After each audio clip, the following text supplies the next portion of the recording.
कहानी एक लालची आम वाले की है। वह सारे आमों में से बड़े बड़े आम छांट कर अपने लिए अलग से रख देता था और घर जाके उनको बड़े ही चाव से खाता था। बड़े आमों का मीठापन कालू को इतना पसंद था कि वह उसके आगे कुछ भी नहीं सोचता था।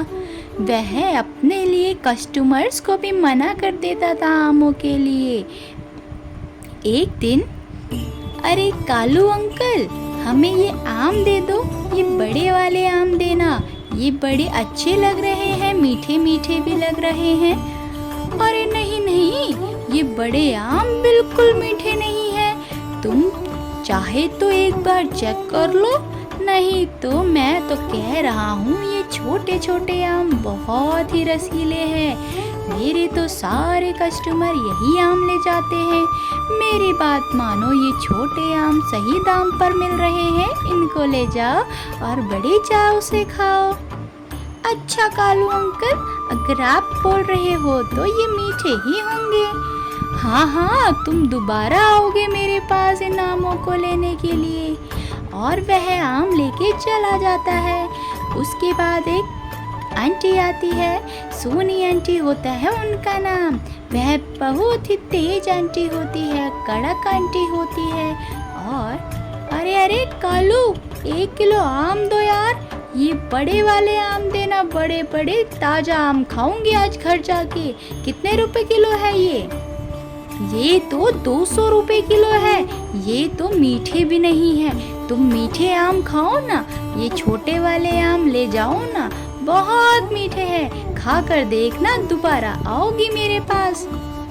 अरे नहीं नहीं, मुझे तो बड़े आम देखने में अच्छे लग रहे हैं और तुम इनको साइड में क्यों छुपा रहे हो? अरे अरे, मैं छुपा नहीं रहा हूँ, वो तो उनमें मिठास ही नहीं है, ताकि तुम लोगों जैसे कस्टमर्स के पास ना चला जाए, इसलिए मैं उसको छुपा रहा था, नहीं तो तुम लोग शिकायत करते हो ना। तो उसकी बात पे सोनी आंटी को विश्वास हो जाता है और वह भी छोटे आम ले जाती है। पर कालू सारे बड़े आमों को घर ले जाके खा ही रहा होता है। इतने में उसकी छोटी सी लड़की आती है, बबली नाम की। पापा, मुझे भी एक आम दो ना, ये काफी रसीले लग रहे हैं। अरे नहीं नहीं, मैं अपने आम किसी को नहीं बांटता। मैंने तो कितने ग्राहक भी वापस भेज दिए इनके चक्कर में, मैं उनको नहीं देता तो तुम लोगों को क्यों दूंगा?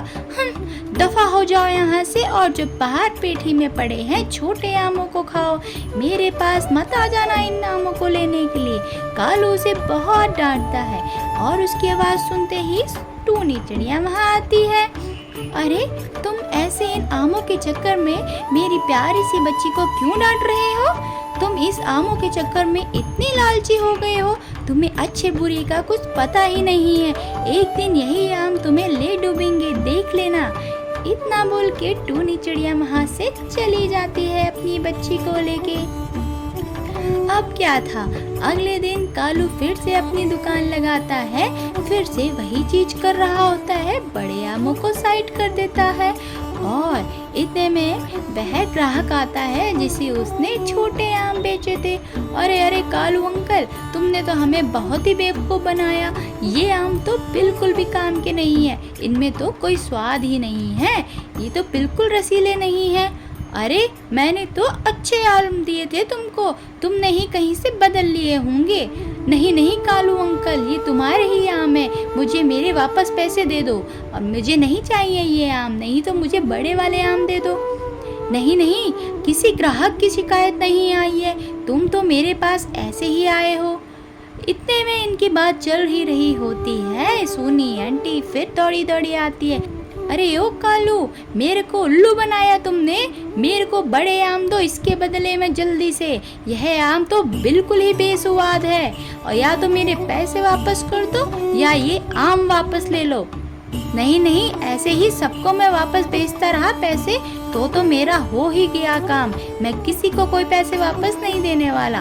तो फिर ठीक है, पूरे गांव में मैं तुम्हारे बारे में सब कुछ बता दूंगी कि ये कालू बहुत बेसुआद आम बेचता है और अच्छे आम अपने लिए रख लेता है। जाओ जाओ, जिसे जो बोलना है बोल दो। उसे क्या पता था वह चूनी आंटी बहुत पहुंच वाली निकलेगी। उसने सारे गांव में खबर फैला दी कालू के बारे में और अगले दिन कालू की दुकान पूरी खाली पड़ी थी। कालू की दुकान में कोई भी नहीं आया और कालू उस दिन सारा सामान लेके घर आता है और रोता है। फिर टूनी से कहता है, टूनी तुमने सही कहा था, मुझे आमों का इतना लालच नहीं करना चाहिए था।